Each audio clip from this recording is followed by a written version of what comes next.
তুমি তো অনেক সুন্দর চুল, দেখি দেখাও যারা দেখতেছে। এখন আমি কাঁকড়া দিয়ে আছি, কাঁকড়া ছাড়লে আরো বড়। তাই ছাড়াই দাও, ছোট ছোট পোলাপেন ক্রাশ খাক চুলের প্রেমে, ছাড়াই দাও, এটা আমাদের কিশোর বন্ধুদের জন্য।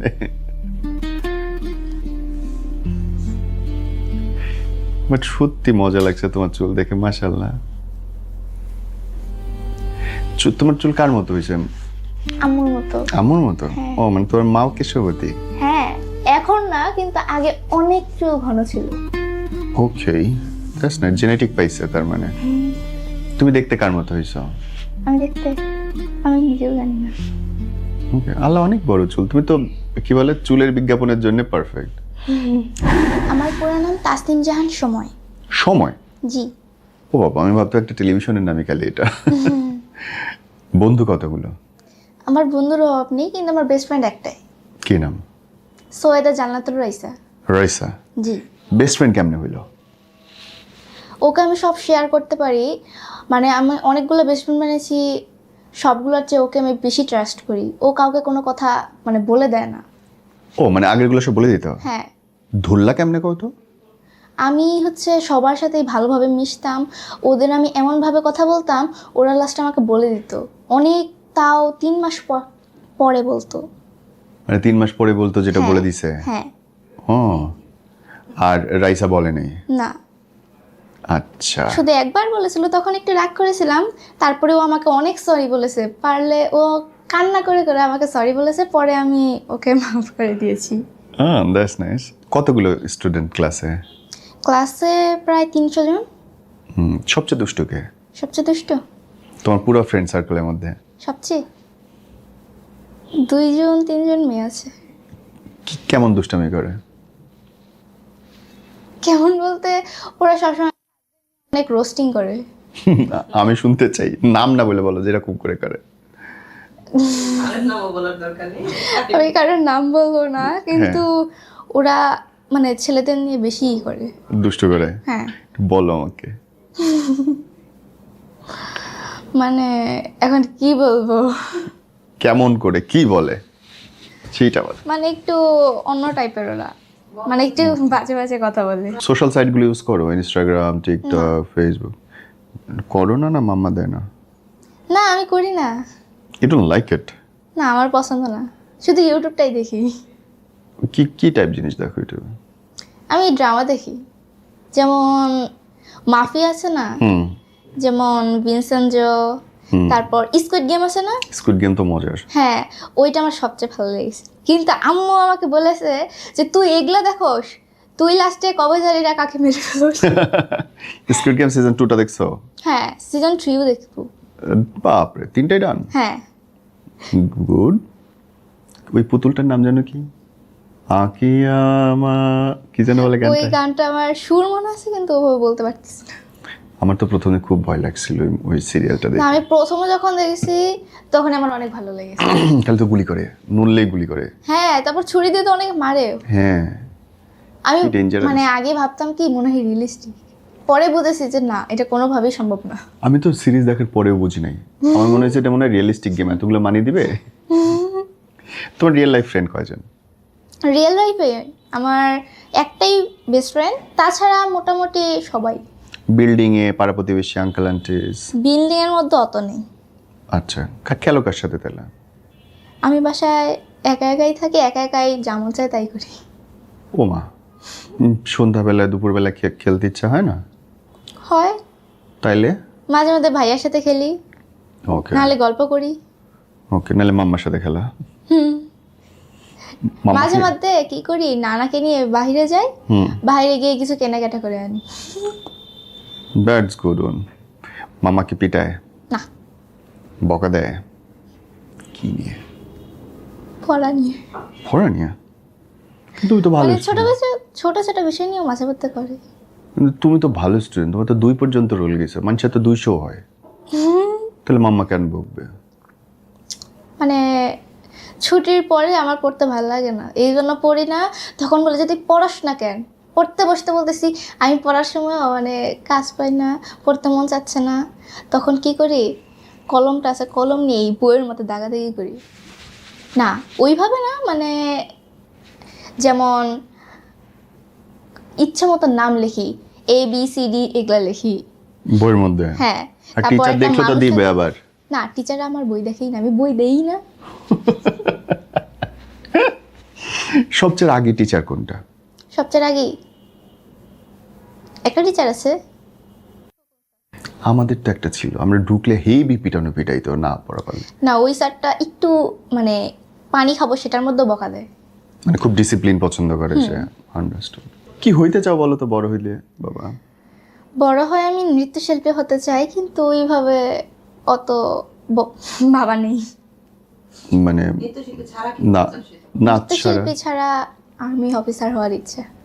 আর্মি অফিসার হওয়ার ইচ্ছা? ব্রিলিয়েন্ট। শুধুমাত্র হাইটও ভালো। Very good.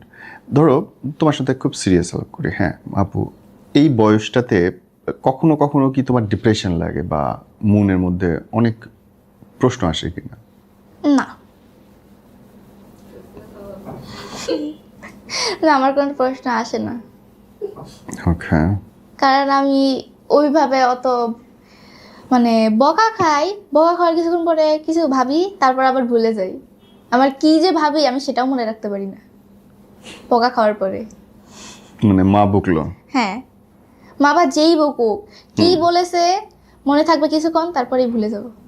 আবার কিছু কিছু বকা মাঝে মধ্যে এত মনে থাকে, আবার 1 মাস পরে মনে থাকে, কিন্তু 2 মাস পরে আর মনে থাকে না। ডিলিট হয়ে যায়? হুম। তার মানে হচ্ছে মূল বকাটা খাও পড়ালেখা নিয়ে? পড়ালেখা না, শুধু শুধু মানে আমি একটু লেজি গার্ল। এইভাবে নিজের সরল কথাটা কয় কে? না, আমি স্বীকার করি আমার প্রবলেম নেই। মানে বিছানা থেকে উঠতে চুম্বকের টান লাগে? মানে আমার যা করব ধীরে ধীরে করব। স্কুলে যাওয়ার সময় আমি লাস্টের দিকে গিয়ে তাড়াতাড়ি করি, প্রথমে গিয়ে খুব ধীরে ধীরে করি। খাবো যে খাবারটাও ধীরে ধীরে খাই।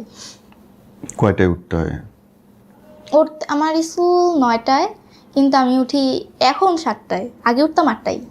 আচ্ছা, 7টা থেকে আস্তে আস্তে আস্তে আস্তে করে দেওয়া। 7টায় উঠে আমি এক্সারসাইজ করি। ব্যায়াম করো? সিরিয়াসলি? হ্যাঁ। কেমনে? তুমি না করলে তুমি অনেক আলসা। হ্যাঁ, কিন্তু ব্যায়ামের দিক দিয়ে একদম ফিট। ইয়োগা করতে পারো? সিরিয়াসলি পারো? হ্যাঁ, পারি। সবগুলা মানে কঠিন কঠিন সবগুলো আসন বলতে পারো? কঠিন কঠিন যেগুলা একটু প্রবলেম হয়। সবচেয়ে কঠিন আসন কোনটা পারো? সবচেয়ে কঠিন, সবচেয়ে কঠিনের মধ্যে আমার কাছে মনে হয় সবচেয়ে কঠিন মানে এটা কি বলবো, মানে পিছন ঘুরে যখন পাটা তোলা, সেটাই একটু কঠিন। বাবা, সেটা তো অনেক মুশকিল। হ্যাঁ, এগুলো তুমি পারো? ওগুলো আমি ওইভাবে পারি না। কার ট্রাই কাছে করি মাঝে মধ্যে। শিখছো কোত্থেকে এগুলা? এগুলো ভিডিও দেখে দেখে। রিয়েলি? হ্যাঁ। মানে তোমার টিচার হচ্ছে ইউটিউব? এক্সারসাইজের টিচার আমার ইউটিউবই, আর নৃত্যের টিচার যে প্রান্তিক দেব, তারটাই ফলো করি। নাচ একটা, এক্সারসাইজ একটা। অবশ্য নাচের জন্য তো ইয়োগা খুব জরুরি, তাই না? বডি ফ্লেক্সিবিলিটির জন্য। হ্যাঁ, কারণ নাচের আগে যদি এক্সারসাইজ করি তাহলে নাচটা ভালো হয়। হুম। বডির যে মুভমেন্ট সেটাও অনেক ভালো। ওকে, আন্ডারস্টুড। কখনো এরকম মনে হয়েছে যে আমি সব ছাইড়া ছুঁড়ে চলে যাব, থাকবো না এদের সাথে? একবার মনে হয়েছিল অনেক ছোট থাকতে, হুম। প্রায় যখন আমার 4 তখন। চলে যাও 4 বছর বয়সে? কই যাবো? এটাও আমি জানি না। রাগ উঠেছিল ভেবে, মানে আম্মু একবার মেরেছিল। হ্যাঁ। একবার, তখন ভেবেছিলাম যে চলেই যাব। থাকবো না আম্মুর সাথে? হ্যাঁ, পরে কিছু করতে পারিনি তো। আম্মাকে বলতে ব্যাগ গুছাই দাও। মনে মনে ভেবেছি তো, কিন্তু প্রকাশ করিনি। আমার মেয়ে ঝগড়া লাগলে বলে ব্যাগ গুছাই দাও, আমি চলে যাব। তোমাদের বয়সে বাচ্চারা কি অনেক দুষ্টুমি করে না? কিন্তু তুমি তো অনেক ভালো বাচ্চা মনে হইতেছে। স্কুল ফাঁকি দিছো কখনো? না, সি কখনো দিইনি, কিন্তু একবার বা 2বার আম্মুকে বলেছি আম্মু আমার খুব পেটে ব্যথা করতেছে, এই বলে আম্মুর কাছে চলে এসেছি ও বাসায়। আগে আগে চলে এসছে, হ্যাঁ, ওটা হইতে তাও পারে, 1 ঘন্টা আগে ক্লাসের। ওটা হইতে পারে। সবচেয়ে কঠিন লাগে কোন ক্লাস? সবচেয়ে কঠিন ম্যাথ। তাই? আর মজা পাও কোনটাতে? মজা পাই আমি বাংলায়। ইন্টারেস্টিং। বাংলা আর বিজ্ঞান, কারণ বিজ্ঞানে যখন বুঝিয়ে দেয় তখন বুঝি, আর যখন বুঝায় না তখন ভাবি যে এটা কি ক্লাস হইতেছে। তখন ভাবি যে এত বোরিং কেন এই স্যার। অনেক কঠিন, বিজ্ঞান পড়া অনেক কঠিন। আমি তো পারি না, আমি আর্টসে ছিলাম, আমি কিচ্ছু বুঝি না, মাথায় ঢুকে না। আমার তো ফেভারিট সাবজেক্ট বাংলা। হ্যাঁ, কোন লেখকের বই পড়ো? আমি উপন্যাস? উপন্যাস আমি পড়িনি। কখনো পড়োনি? না, ভূতের বই? পড়েছি একবার, মামারটা তাও। মামার বই একটা বই পড়ছো? হ্যাঁ, একটা বই, তাও প্রথম পৃষ্ঠা। ও, ইউটিউবে ভূতের গল্প দেখো? হ্যাঁ, মানে যখন সবাই মিলে থাকি তখন টিভিতে দেখি, দেখার সময় আমি কম্বলের নিচে থাকি, মানে চিল্লাচিল্লি করে শুরু করে দিই সোজা। কেন? ভয় লাগে। আরে বাবা। টিভিতে দেখি, দেখতে দেখতে হঠাৎ করে মানে সামনে স্ক্রিনে এসে পড়ে একটা ভয়ানক, তখনই সেই জোরে একটা চিল্লাই। বাসায় কখনো ভূতের ভয় পেয়েছো? হুম। আমাকে একটু শোনো, কেমন করে? মানে একবার হচ্ছে আমি ভয় পেয়েছিলাম, আমি শুধু শুধু কান্না করতাম। তখন আসলে আমার নজর লেগেছিল, এই জন্য তখন থেকে আমার ভয় লাগতো, কিন্তু আস্তে আস্তে আমি শক্ত হয়েছি, এখন আবার ভয় লাগে রাত্রিবেলা। আজান দিলেই কান্না করতো অনেক, হ্যাঁ। এই জন্য কান্না করে বলতে পারতো না, 5 মিনিট পরে গিয়ে নামাজ পড়তে বসতো। মানে পারলে আমি ফজরের নামাজের মানে আজানের সময় নামাজ পড়তে বসতাম। মানে তখন যখন মাগরিবের আজান দিত তখন আমি খুব ভয় পেতাম, মানে কী কারণে কান্না করতাম এটাও আমি বুঝতাম না। তখন আমি ভাবতাম যে আমি কী কারণে কান্না করতেছি, আমার কি কান্নার কোনো মানে আছে, আম্মু তো বকেও নাই। তখন অনেকক্ষণ পরে যখন আজানটা শেষ হতো তখন আস্তে আস্তে কান্নাটা থামতো। আবার ওয়াশরুমে যেতাম তখন আমার খুবই কান্না আসতো, আমি ওয়াশরুমেও যেতে পারতাম না। কতদিন আগে এটা? প্রায় 2 বছর আগে। 2 বছর আগে? তো মহা মুশকিলের জিনিস। মানে তখন কান্না করতাম আর নামাজ পড়তে বসতাম। মাঝে মধ্যে আমি ফজরের আজানে, যে মানুষ এখন উঠি নাই কিন্তু ফজরের আজানের সময় আমি নামাজ পড়তে বসতাম। এত ভয় লাগতো তার মানে হ্যাঁ। সেই সময়? যে আমি ভাবতাম যে আল্লাহ আমার কেন এত ভয় লাগে আর কেন এত কান্না করতেছি। পরে আমাকে তাবিজ আনতো, তাবিজ আনার পরে আমার গলায় দিত, কীভাবে জানি খুলে যেত, আমি বুঝতামই না। হ্যাঁ। পরে অনেক দিন পরে মানে কয়েকটা তাবিজ এনেছে, প্রায় 7টার মতো তাবিজ। পরে 7 নাম্বারটা ছিল, ওই তাবিজটা দিয়ে চলে গিয়েছিল।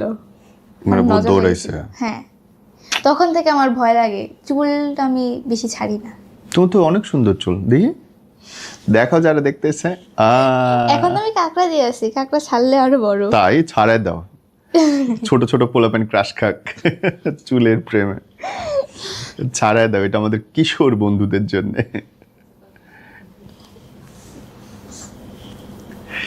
বাট সত্যি মজা লাগছে তোমার চুল দেখে, মাশাআল্লাহ। তোমার চুল কার মতো হয়েছে? আম্মুর মতো। আমার মতো? ও মানে তোমার মাও কেশবতী? হ্যাঁ, এখন না কিন্তু আগে অনেক চুল ঘন ছিল। ওকে, দ্যাটস নাইস, জেনেটিক পাইছে তার মানে।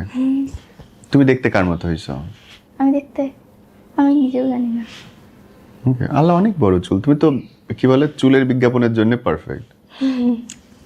মডেলিং করতে ইচ্ছা হয় তাই তো? হ্যাঁ। ওকে, তোমার ফেসবুক আইডিটা বলো। সময় সময়। হ্যাঁ, সময় সময় বানান। SOMOY SOMOY। গুড, টিনেজারদের ধাক্কা সামলাও এবার ইনবক্সে।